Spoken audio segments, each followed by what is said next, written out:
제 며느리를 보면 저한테 딸 같은 며느리 있어서 좋겠다고 말들이 참 많아요. 저 말만 들어보면 꼭 칭찬처럼 들리시겠죠? 하지만 제 며느리한테 하는 말은 칭찬이 아니랍니다. 다들 꼭 사춘기 딸처럼 손이 많이 가는 며느리라고 말들이 많았어요. 안에서 새는 바가지 밖에서도 샌다더니 며느리가 동네를 휘젓고 다니면서 미천 다 드러내 보인 거죠. 요즘은 시어머니가 며느리 눈치 본다는 말도 있지 않습니까? 그래서 처음에는 며느리가 진짜로 천진난만한 사람인 건지 아니면 사람 물먹이는데 도 같은 건지 답답하기만 했습니다.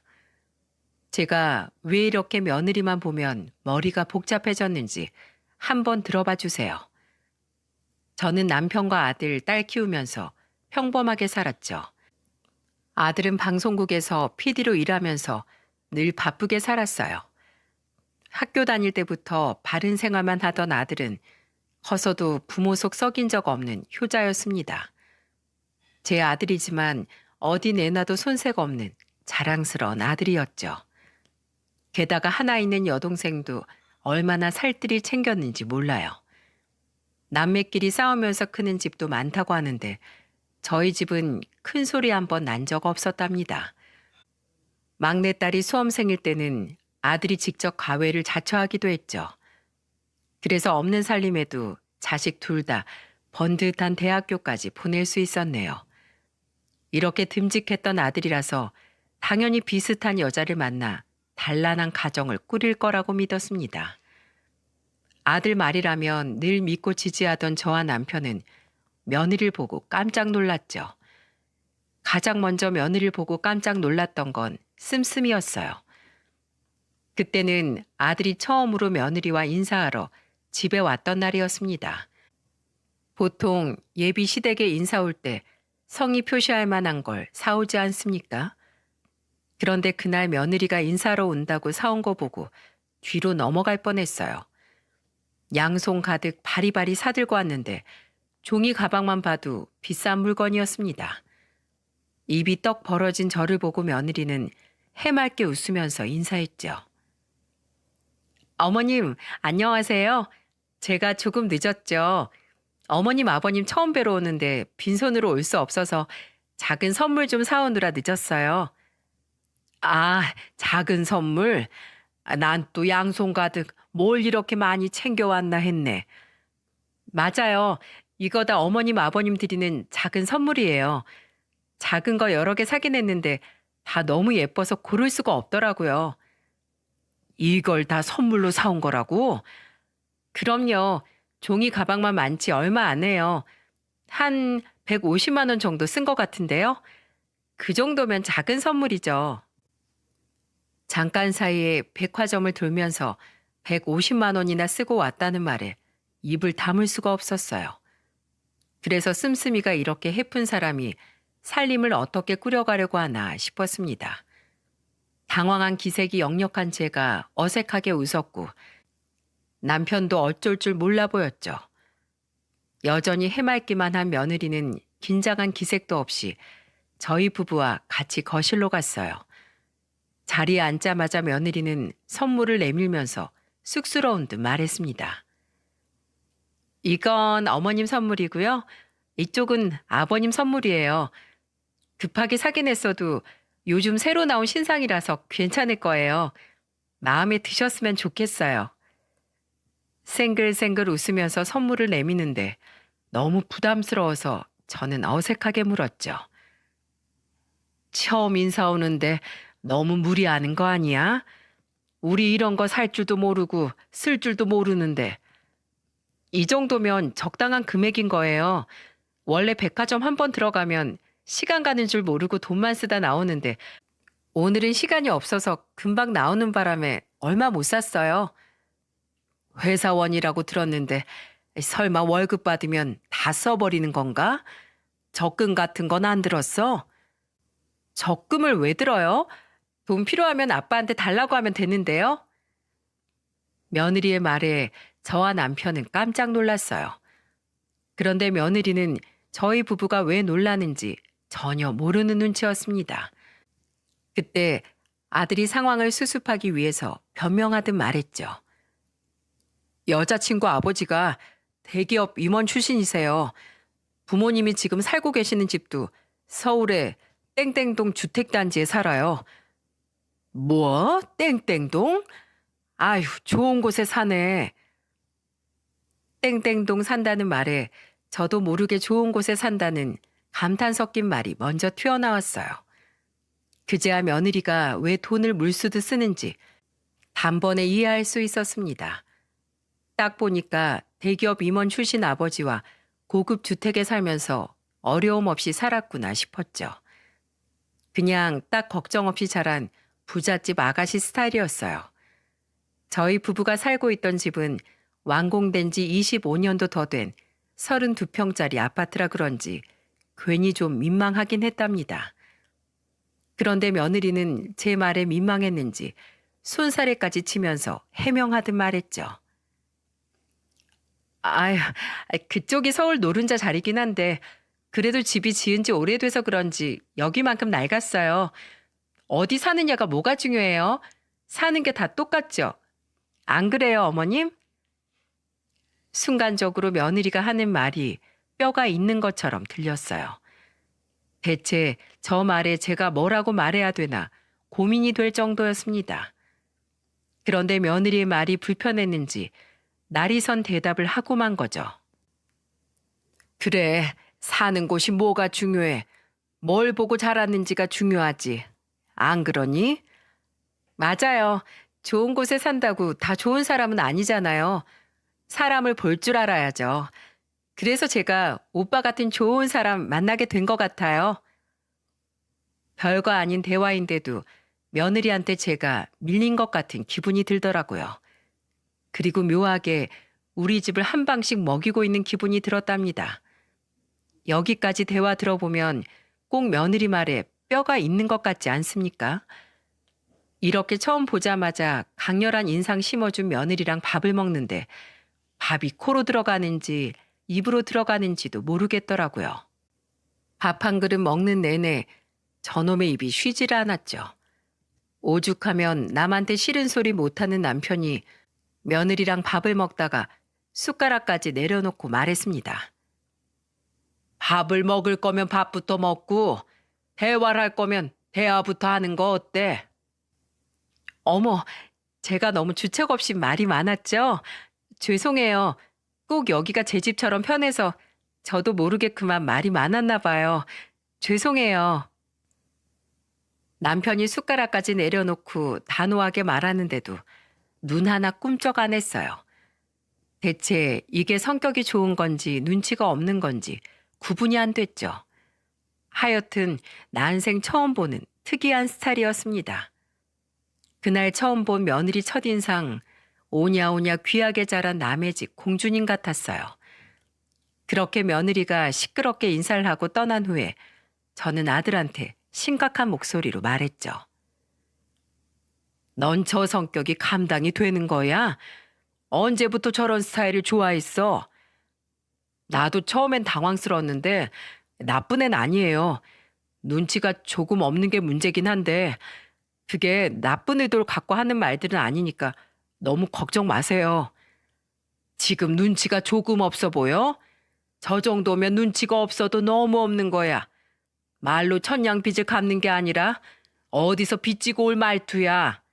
어디서 말로 사고 칠 위인이라니까. 엄마, 그래도 편견 없이 사람 볼 줄 아는 사람이에요. 저 못 믿으세요? 아마 조금 더 두고 보시면 분명 마음에 드실 거예요. 아들의 말에 대체 뭐가 좋은 사람이라는 건지 이해가 안 갔어요. 그래도 아들이 좋다는데 어쩌겠습니까? 큰 하자가 있는 것도 아니고 눈치 없는 성격도 아들이 괜찮다는데 반대할 이유가 없었습니다. 게다가 상견례를 해보니까 사돈 부부가 너무 좋은 분들이셨죠. 아무래도 저희 집안과 경제적 수준 차이가 있다 보니까 아들 결혼에 얼마를 보태야 할까 고민이 많았어요. 그런데 상견례 당일 바깥 사돈께서 조심스러운 얘기를 꺼내며 말했습니다.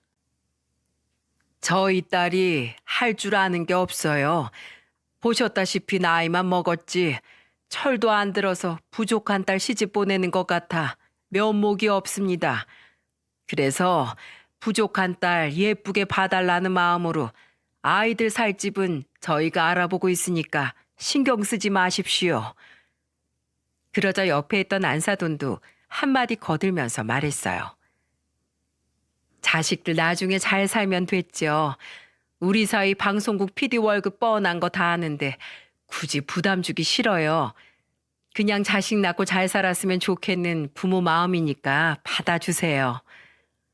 신혼집을 직접 구하겠다고 하는 사돈 말에 깜짝 놀란 남편이 되물었죠. 그래도 저희가 손 놓고 있을 수는 없는 일이죠. 아닙니다. 듬직한 아들 사위로 볼 수 있게 해주셔서 제가 감사해서 그래요. 그렇게 사돈 댁에서 마련해준 신혼집에서 아들과 며느리가 신혼생활을 시작할 수 있었죠. 생각보다 겸손하고 성품 좋아 보이던 사돈 부부를 보니까 며느리도 달라질 수 있겠다 싶었어요. 상견례를 하는 동안에도 끊임없이 말실수를 일삼는 며느리를 안사돈이 나서서 다그쳤습니다. 처음에는 며느리가 오냐오냐 자랐다고 해서 안사돈이 며느리 실수까지 감싸는 건 아닐까 싶었죠. 하지만 며느리 실수를 가장 먼저 따끔하게 혼내는 걸 보니까 그나마 다행이라고 생각했어요.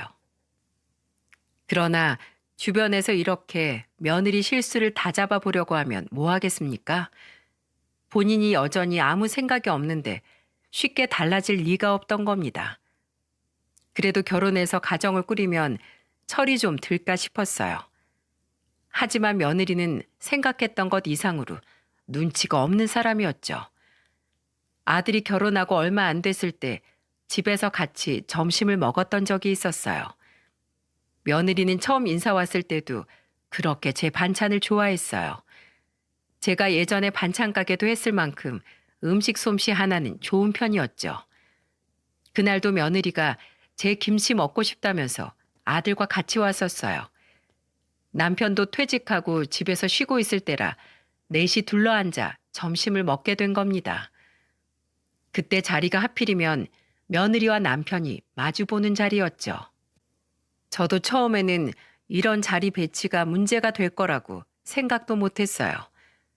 그런데 밥을 먹던 며느리가 갑자기 뭔가 발견한 듯 소리를 치면서 말했습니다.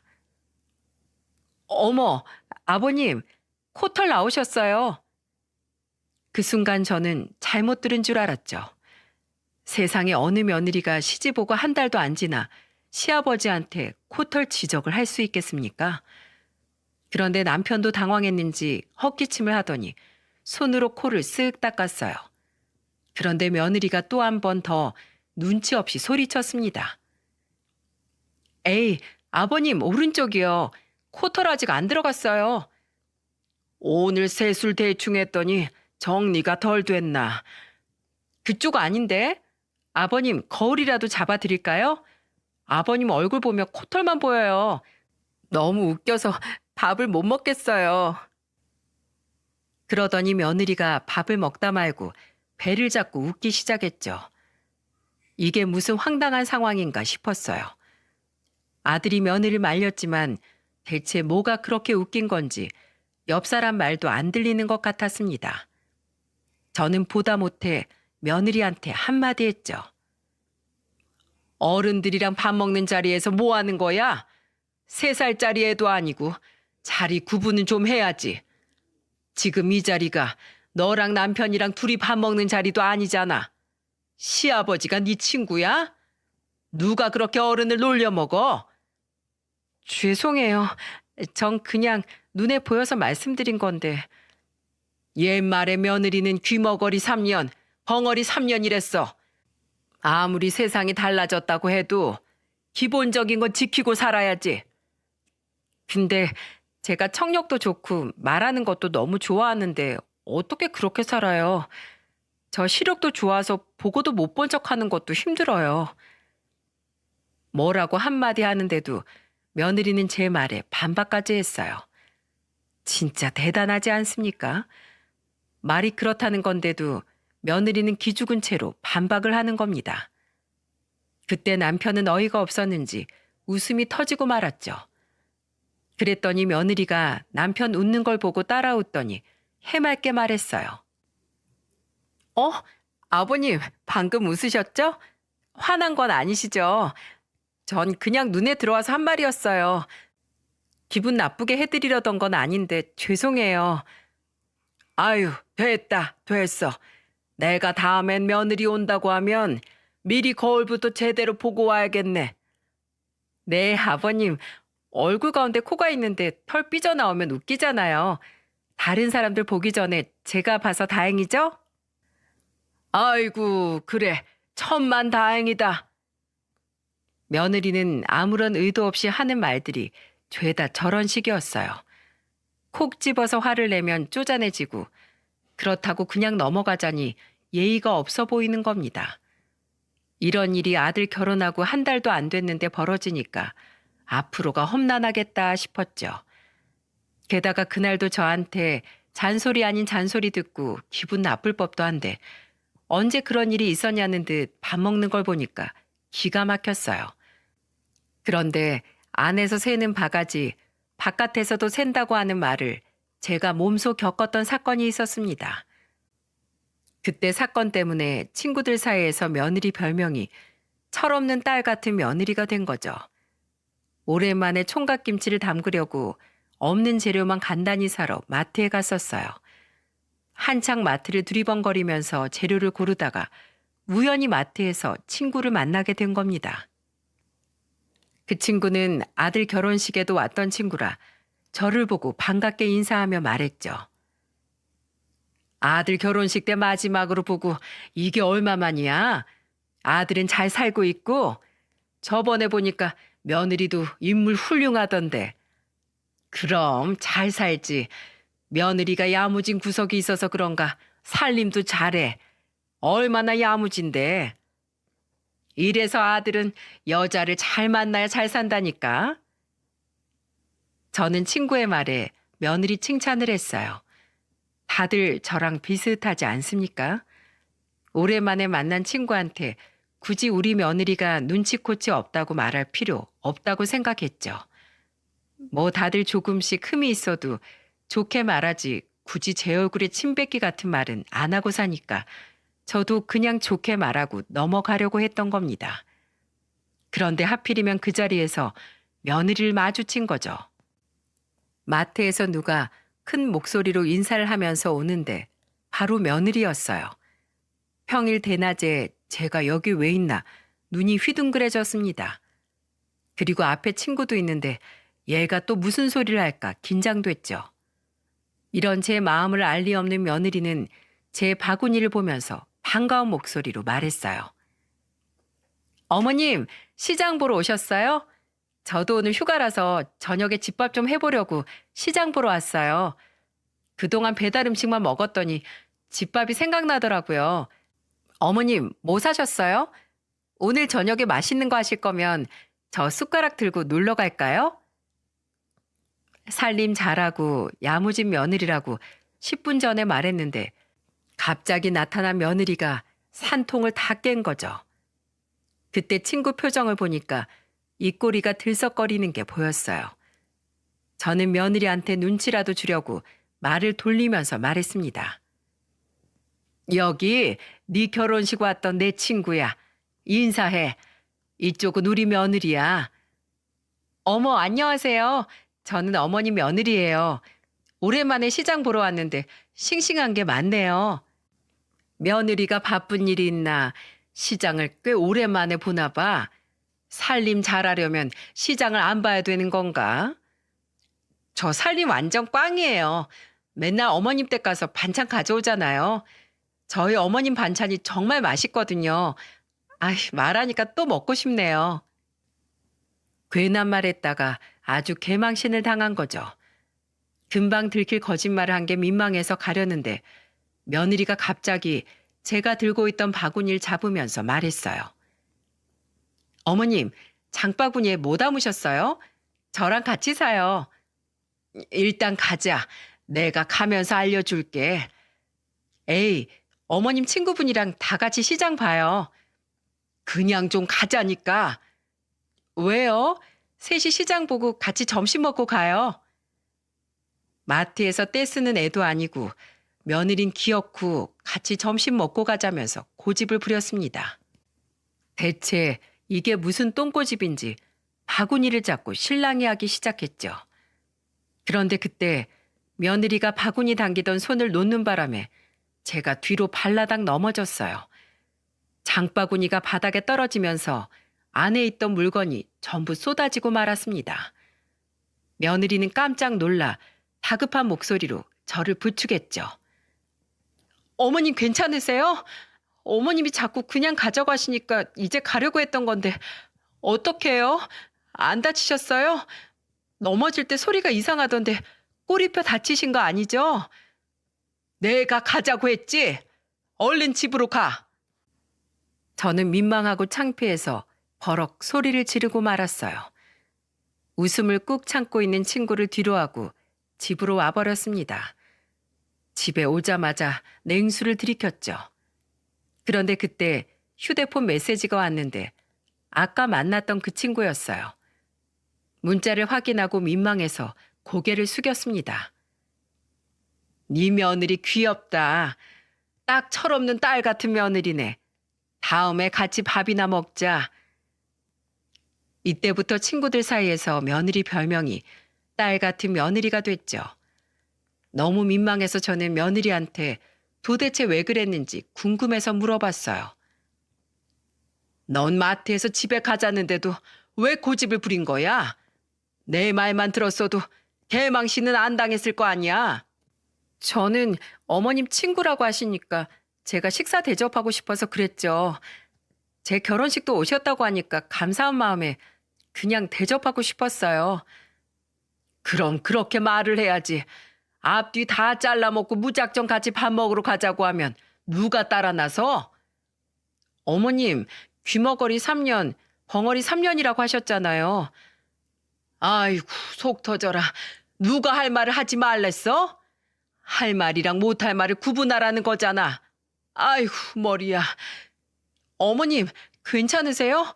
혹시 아까 머리 다치신 거 아니에요? 참 이상하고 특이한 며느리 때문에 바람잘 날이 없었어요. 그래도 불행 중 다행인 건 아주 나쁜 애는 아니란 거였습니다. 본성은 착한데 표현도 서툴고 말주변도 없고 또 눈치가 없어서 문제였죠. 그래서 늘 물가에 내놓은 애 같았어요. 그러던 어느 날 결혼 1년 차쯤 됐을 때 며느리의 임신 소식이 들렸습니다. 막내딸도 시집가고 나니까 허전했는데 어린 손주 소식이 반갑기만 했죠. 그런데 그때 아들이 걱정 가득한 목소리로 전화를 했었어요. 혹시 무슨 일이 생겼나 싶어서 물었더니 아들은 미안한 목소리로 말했습니다. 그게 아내가 입덧이 심해서 밥도 못 먹고 너무 힘들어해서요. 근데 또 막 입덧하다가도 엄마 김치는 너무 잘 먹어서 혹시 집에 좀 있으면 조금만 나눠줄 수 있어요? 그럼 당연히 있지. 내가 챙겨둘 테니까 얼른 받으러 와. 며느리는 특이하게 제가 만든 김치 종류를 좋아했죠.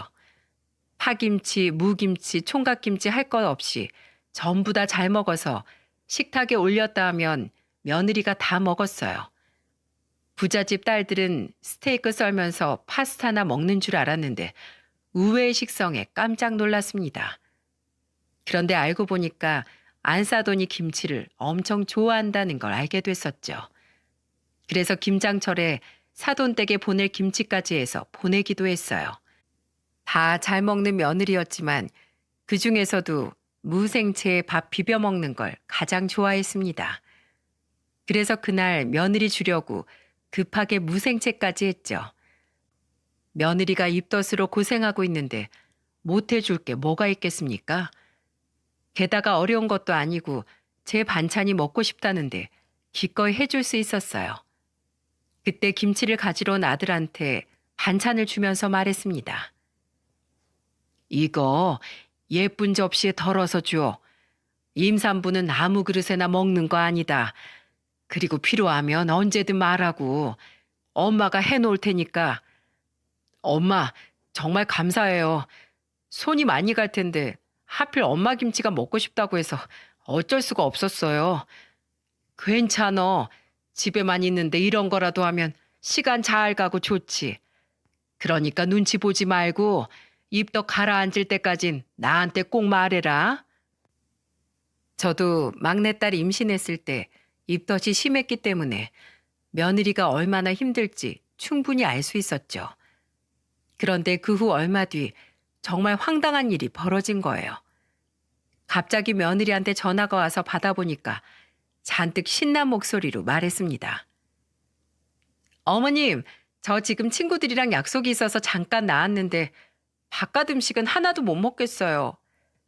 저런, 어떡하니? 그러게 왜 외식을 하러 갔어? 그러니까요. 그래서 말인데요. 저 친구들이랑 같이 어머님 댁에서 밥 먹으면 안 될까요? 뭐? 우리 집에서 밥을 먹겠다고? 네, 그냥 김치만 꺼내주세요. 제 친구들도 김치 좋아해요. 무생채에 밥 비벼 먹고 갈게요. 어머님이 먹고 싶으면 언제든 말하라고 하셨다면서요. 갑자기 전화해서 집으로 오겠다는 며느리 말에 난감했죠. 임신한 며느리 쫄쫄 굶길 수도 없어서 저는 며느리한테 난감한 목소리로 말했어요. 그래, 그럼 천천히 와. 지금 어디쯤이니?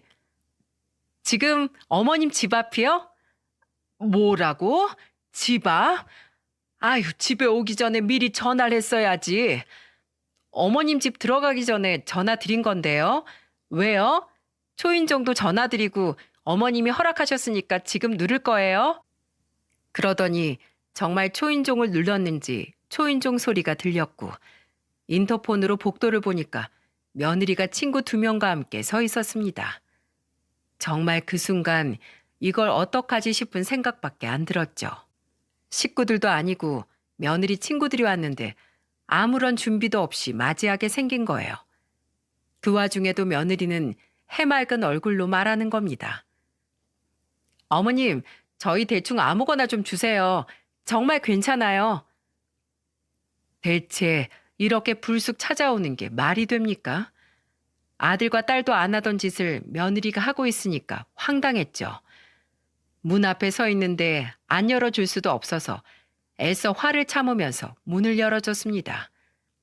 그러자 며느리가 뭐라고 했는 줄 아시나요? 어머님, 저 백가죽이 등에 붙을 것 같아요. 빨리 밥 좀 주세요. 어머님이 다 해주신다고 해서 친구들 데리고 멀리서 온 거예요. 배가 고프다고 우는 소리를 하던 며느리가 소파에 눕기까지 했어요. 꼭 학교 끝나고 친구들 우르르 몰고 오는 철딱서니 같았죠. 아마 친딸이었으면 벌써 꿀밤 한 대 쥐어 박았을지도 모릅니다. 애써 어금니 물고 참으면서 일단 점심 준비를 시작했어요.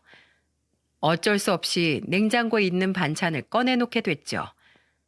밥이 다 차려지고 신이 난 얼굴로 밥을 먹던 며느리가 친구들을 보면서 자랑스럽게 말했습니다. 어때? 맛있지? 우리 어머님 음식 솜씨가 고급 레스토랑보다 낫다니까? 나 봐. 입덧 때문에 아무것도 못 먹는데 어머님 반찬은 잘 먹잖아. 아, 넌 좋겠다. 어머님이 이렇게 입덧도 신경 다 써주시고. 그래도 너만 하겠어? 넌 시댁 식구들 해외에 있다며. 원래 시댁은 멀수록 좋다잖아.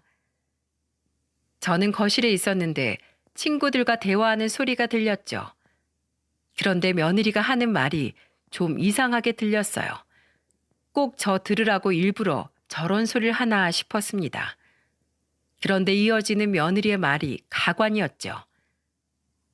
시댁 가까우면 잔소리만 듣고 진짜 머리만 아파. 제가 그동안 며느리한테 조언했던 게 잔소리로 들렸나 싶었어요. 솔직히 시댁에 와서 저렇게 친구들이랑 대화하는 것도 이상하지 않습니까? 그때 한 친구가 며느리를 말리면서 말했어요. 야, 여기 너네 시댁이잖아. 말 조심 좀 해. 괜한 말 한마디가 분란 만들고 오해 만드는 거야. 괜찮아. 우리 어머님은 다 이해해 주셔. 그쵸, 어머님? 며느리는 친구의 말에 저를 불렀습니다. 그러면서 갑자기 거실 소파에 눕는 거예요. 어이가 없었죠. 아주 우리 집 소파는 며느리 지정석이었답니다. 그래서 며느리한테 따끔하게 한마디 했습니다. 예, 좀 일어나 앉아 있어. 밥 먹고 바로 또 누워. 밥 차려줬으면 최소한 뒷정리하는 신용이라도 해. 저 임산부인데요? 임산부면 뭐? 친구들 만나러 나왔다며? 그럼 체력이 있으니까 나왔겠지. 뒷정리 싹 하고 가. 그러자 입이 대빨 나온 며느리가 알겠다면서 느릿하게 일어났죠. 같이 있던 친구들도 며느리를 보면서 그럴 줄 알았다고 혀를 찼어요. 그런데 얼마 지나지 않아 며느리의 실체를 알게 되었죠. 그동안 어떤 마음으로 저를 대했는지 모두 알게 된 순간이었어요. 그때가 며느리가 임신한 지 12주차쯤 됐을 때였습니다. 한 번 시작된 입덧이 좀처럼 가시질 않고 있었죠. 당시에 며느리가 주로 먹던 음식이 무생채에 밥을 비벼 먹는 게 겨우 먹을 수 있는 한 끼였어요. 그래서 어쩔 수 없이 피곤해도 무생채는 늘 만들어서 준비해뒀습니다. 이렇게 만들어두면 종종 아들이 와서 가져가곤 했죠. 그런데 그날은 며느리가 저한테 전화해서 힘이 쭉 빠진 목소리로 말하더군요. 어머님, 집에 먹을 것도 하나도 없고 너무 힘들어요. 속도 자꾸 울렁거리고 냉장고만 열어도 토할 것 같아요. 어떡하니? 병원 가봐야 하는 거 아니야? 아니요, 그 정도는 아니고 지금 만든 어머님 무생채 먹으면 괜찮을 것 같아요. 만들어 둔 것도 있는데 굳이 새로 만들어? 네, 방금 만든 무생채에 참기름 넣고 먹으면 싹 나을 것 같아요. 집에 하나도 없어요. 마침 집에 재료도 남아 있어서 알겠다고 했습니다. 그렇게 정성스럽게 만들어서 아들네 집으로 갔죠. 가보니까 마침 사돈도 있는 거예요. 사돈은 저를 보더니 미안한 얼굴로 말했습니다. 아이고, 죄송해서 어떡해요. 매번 이렇게 만들어 주신다면서요. 예전에 반찬 가게를 해서 그런지 이 정도는 일도 아니에요. 그래도 힘드실 텐데 매번 정말 감사드려요. 저는 딸이 자꾸 아프다고 해서 와봤어요. 안사도는 저한테 너무 고맙다면서 제 손을 잡고 인사를 했죠. 그때 며느리는 머리가 아프다면서 누워 있었어요. 그래서 안사돈에게 별거 아니라고 한 후 며느리한테 가보라고 했습니다. 그리고 혼자 주방으로 가서 가져온 반찬을 넣고 있었죠. 그런데 며느리가 누워있는 안방에서 낄낄거리면서 웃는 소리가 들렸어요. 처음에는 잘못 들었나 싶었습니다. 이상해서 안방 쪽을 보니까 문이 살짝 열려 있었죠. 그래서 반찬을 냉장고에 넣고 안방으로 가봤어요. 그런데 며느리가 사돈을 붙들고 신이 난 얼굴로 말하고 있는 모습이 보였습니다. 열린 문틈으로 들리는 소리에 귀를 기울였더니 들뜬 목소리로 말하는 며느리 목소리로 들렸죠. 그때 며느리가 했던 말은 정말 충격적이었어요. 엄마 봤지? 내 말이라면 호구처럼 다 들어준다니까, 우리 시모. 임신하길 잘했지 뭐야. 나 첫째 낳고 바로 둘째 가질까? 그럼 진짜 손 하나 까딱 안 하고 있을 수 있을 것 같은데. 저번에 친구들 데리고 갔는데도 군말 없이 한상 차려주더라니까. 임산부가 벼슬이네. 시켜 먹기 딱 좋다니까. 너 그게 무슨 말버릇이야? 지금 네 배에 있는 애가 다 듣는다니까. 항상 생각, 행동 다 바로 하라고 했지? 왜? 그래도 내가 시집살이 당하는 것보다 낫지. 내가 이 집의 왕이라니까. 그렇게 잘해줬더니 며느리가 완전 저를 호구 취급을 하고 있던 거였어요. 그 순간 참아오던 화가 한꺼번에 폭발해서 문을 벌컥 열고 들어갔죠. 그러자 며느리가 깜짝 놀란 얼굴로 저를 쳐다보더군요. 그 표정조차 가증스러워 화를 내며 소리쳤습니다. 그래, 호구 왔다. 내가 지금까지 너한테 호구짓거리를 하고 있었구나. 난 네가 입덧으로 고생하니까 쫄쫄 굶을까봐 요리를 만들어줬더니 날 식모 취급해?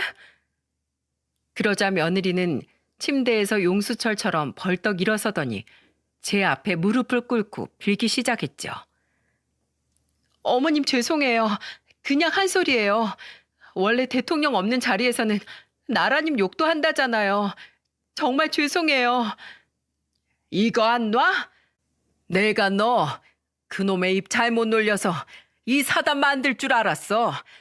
너 이젠 내 며느리 아니야. 이거 놔. 제 손을 잡고 애원하는 며느리 손을 뿌리쳤어요. 그러자 안사돈이 저한테 애원하며 빌었습니다. 사부인, 다 제 불찰입니다. 그냥 저를 내쳐주세요. 제가 딸 잘못 키운 죄입니다. 아니요. 저는 정말 사돈한테도 실망입니다. 이게 지금 감싼다고 없던 일이 됩니까?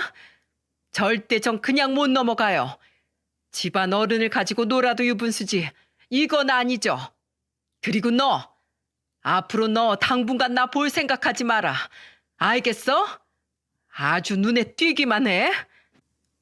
머리 끝까지 화가 난 전 아들 집을 나와버렸죠. 그리고 집으로 돌아왔는데도 화가 가라앉질 않았어요. 그냥 너무 억울해서 눈물만 흘렸습니다. 그러다가 저는 아들한테 전화해서 이 사실을 알렸죠. 도저히 없던 일로 넘길 수가 없었어요. 사람이 말하는 것만 봐도 어떤 사상을 가졌는지 보인다고 하질 않습니까? 그동안 은근히 심기를 건들던 며느리 말들은 저희 집을 무시하고 있던 말들인 게 분명했죠. 심지어 친정 행사는 챙겨도 시댁 행사는 나 몰라라였습니다. 그저 바쁘다고 말하던 며느리를 믿었을 뿐인데 제대로 한방 당했다는 생각이 들었어요. 저는 아들한테 있던 일을 전하다가 목 놓아 울며 말했죠. 내가 뭘 그렇게 잘못했어. 네 마누라 못 먹는다고 해서 챙긴 죄밖에 더 있어? 엄마, 일단 진정하세요. 제가 죄송해요. 전화를 끊고도 한참을 울었네요. 제가 뭘 그렇게 잘못한 겁니까? 막내딸도 소식 듣고 달려와서 같이 화를 냈죠. 그런데 그날 저녁 아들이 큰 캐리어를 끌고 집으로 온 겁니다. 그리고 단호한 표정으로 말했어요. 저 이혼할 거예요. 그동안 바빠서 몰랐는데 저런 여자랑 절대 못 살아요. 애 낳아도 어떻게 키울지 아주 눈에 훤해요. 그 말을 듣고 막내딸이 화가 나서 소리치며 말했습니다. 아니, 지금 오빠만 이렇게 오는 게 말이 된다고 생각해? 새언니 뭐 하는데? 와서 빌기라도 하라고 해. 됐어. 지금 와서 사과해도 그때뿐일 여자야. 한번 제대로 당해보게 냅둬. 아들은 정말 며느리한테 단단히 화가 난 표정이었습니다. 그런데 아들이 집에 온 순간부터 계속해서 아들 휴대폰이 울리고 있었죠. 그때 아들이 휴대폰을 확인하고는 굳은 표정으로 전화를 받더니 전화에 대고 소리치며 말했어요. 도저히 너 같은 여자랑은 한순간도 못 살겠어. 어른을 공경할 줄 알아야지. 돈 좀 있다고 네가 감히 우리 집안을 무시해? 그것도 내 어머니를? 난 너 같은 여자 필요 없으니까 다신 찾아오지 마. 아들의 단호한 태도에 남편까지 놀랐습니다. 어지간하면 화도 잘 안 내는 아들이었는데 그때는 정말 단단히 화가 나 보였죠. 그런데 상황이 이렇게 되니까 사부인도 안 되겠다 싶었는지 직접 나선 거예요.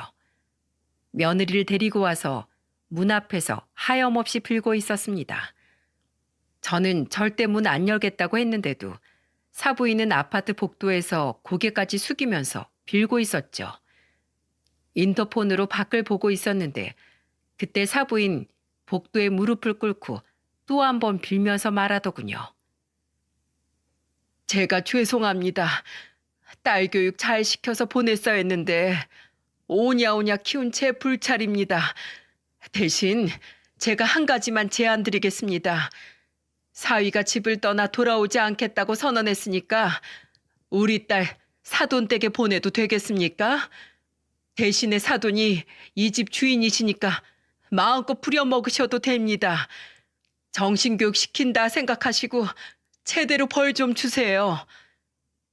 그러자 간절히 비는 사부인 옆에서 며느리가 놀란 목소리로 말했습니다.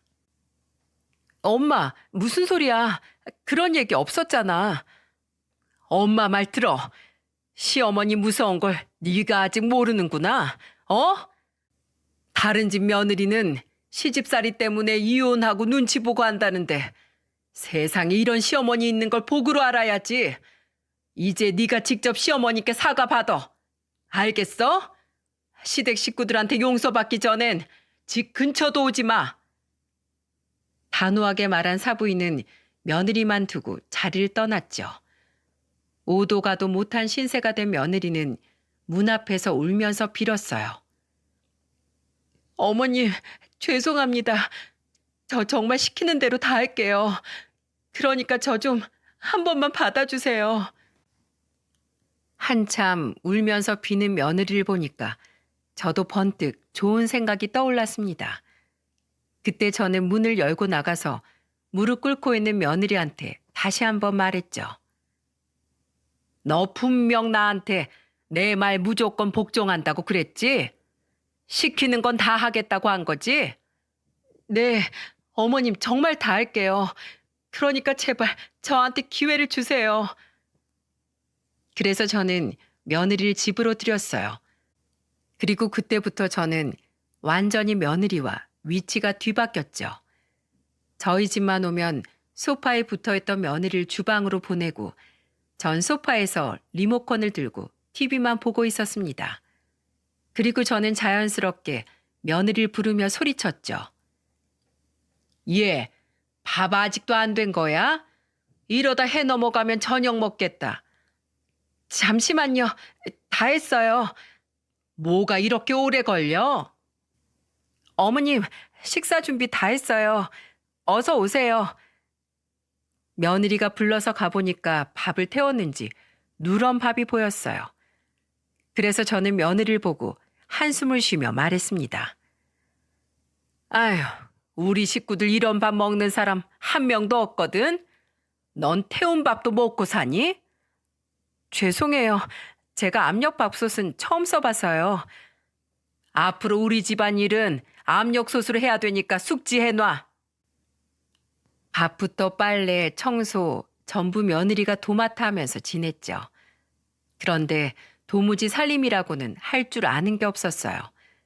심지어 빨래는 대체 어떻게 빠는 건지 늘 이상한 꼬릿한 냄새가 나는 겁니다. 그래서 빨래를 넣고 있는 며느리한테 다그치듯 말했어요. 대체 나랑 같은 세탁기 쓰는데 네가 하면 맨날 왜 이런 냄새가 나는 거야? 왜 그러지? 저 분명 세제 넣고 섬유 유연제까지 전부 넣었는데. 그런데 알고 보니까 세제칸에 섬유 유연제까지 다 넣고 있던 겁니다. 답답해서 한숨 푹 쉬고 말했죠. 이걸 따로 넣어야지. 이거 옆에 있는 칸은 괜히 뚫려 있겠어? 다시 세탁기 돌려서 널어. 생각보다 심각한 며느리 상태에 깜짝 놀랐습니다. 아들도 그런 며느리를 보면서 한숨을 쉬었어요. 한 번은 청소기를 돌리고 있던 며느리가 퇴근하고 온 아들을 보면서 반갑게 인사했죠. 그러더니 울상을 지으면서 걸레를 들고 부탁했어요. 여보, 나 걸레질만 해주면 안 될까? 너무 힘들어서 그래. 나 졸려. 이거 무슨 냄새야? 이 걸레로 대체 뭐 한 거야? 어?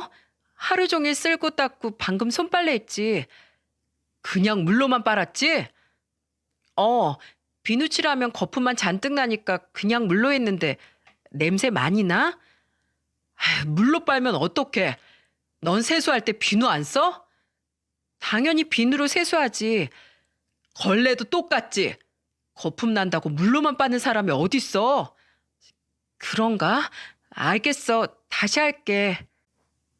저도 저지만 아들도 정말 석 달 동안 스파르타식으로 며느리를 쥐어잡았죠. 그리고 석 달쯤 되니까 며느리가 어느 날 케이크에 편지까지 써서 준비해 둔 거예요. 낮에 일이 있어서 집을 비웠더니 청소며 빨래까지 다 해놓고 저녁까지 차려둔 겁니다. 그러더니 저한테 고가를 씌워주면서 신난 목소리로 말했어요. 어머님, 오늘 생신이시죠? 제가 그동안 너무 소홀했어요. 며느리로서 그러면 안 됐는데 그동안 어머님이 저 때문에 얼마나 고생했는지 다 알았어요. 주방에 가보니까 다 임산부를 위한 책들인 거 보고 저 울컥했었어요. 내 노력을 이제 알았단 말이야? 하여튼 눈치라고는 밥 말아먹고 없지? 아니에요. 어머님, 저 정말 잘할게요. 그래서 저도 이 책 샀어요. 짜잔! 며느리는 요리책을 들어보이면서 자랑스럽게 말했죠. 앞으로 한 달에 2번은 제가 가족을 위해서 진수성찬 대접할게요. 이제야 철이 좀 드는 거야? 웬일이래? 어머님, 저 그렇게 나쁜 애 아니에요. 몰라서 그렇지 한 번 입력되면 안 까먹고 잘한다니까요. 그러니까 저 좀 예쁘게 봐주세요. 잘할게요. 죄송했어요, 정말로. 그렇게 석 달 동안 동거동락했더니 변하지 않을 것 같던 며느리가 변한 거예요. 그리고 점점 배가 불러온 며느리는 아들과 같이 집으로 돌아갔습니다. 다시 예전 관계를 회복한 며느리는 다시 한번 다짐하며 말했죠. 어머님, 앞으로 저 정말 조금의 실수라도 하면 꼭 다그쳐 주세요. 저는 아마 평생 배워야 할지도 몰라요. 그래도 어머님 같은 좋은 시어머니 만나서 제가 이렇게 사람 되고 있잖아요. 아이한테도 모범이 되는 엄마 되려면 저 아직도 갈 길이 멀어요. 그래, 지금처럼 이렇게만 해. 그렇게 며느리와의 아슬아슬 줄타기 같은 관계를 좋게 풀 수 있었습니다. 예전에는 시집살이라고 하면 무조건 안 좋은 거라고 생각했어요. 그런데 요즘 젊은이들 살림으로는 모르는 거 정말 많지 않습니까? 그리고 기본적인 예의도 모르는 사람이 많은 것 같은데 조금만 생각을 바꿔보면 관계가 훨씬 좋아질 것 같아요.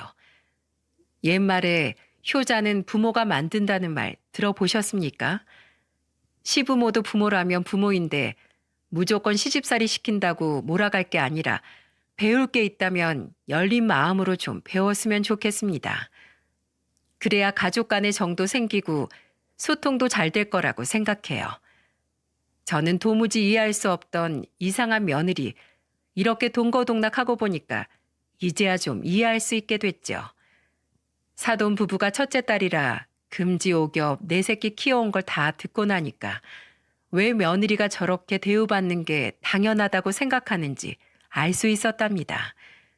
사부인도 그래서 제가 며느리와 함께 지내는 동안 독한 마음 먹고 며느리와 일절 문자 한 통도 주고받지 않으셨죠.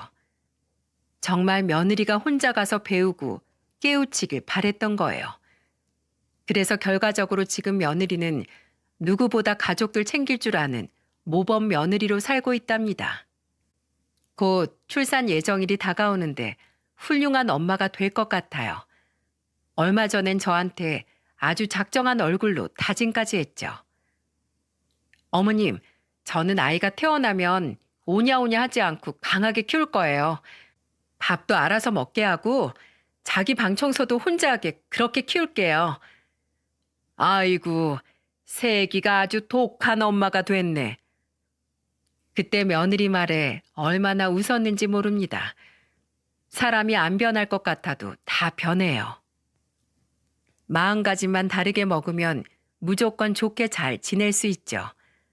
그러니까 제 사연 듣는 모든 고부관계에 있는 분들이 좋은 마음으로 서로를 아껴주길 바래요. 시어머니와 며느리 관계는 충분히 좋은 사이로 남을 수 있답니다. 서로를 조금만 이해하고 아껴준다면 가능하다는 거 아시겠죠? 요란스러운 제 사연 들어주셔서 정말 감사드려요.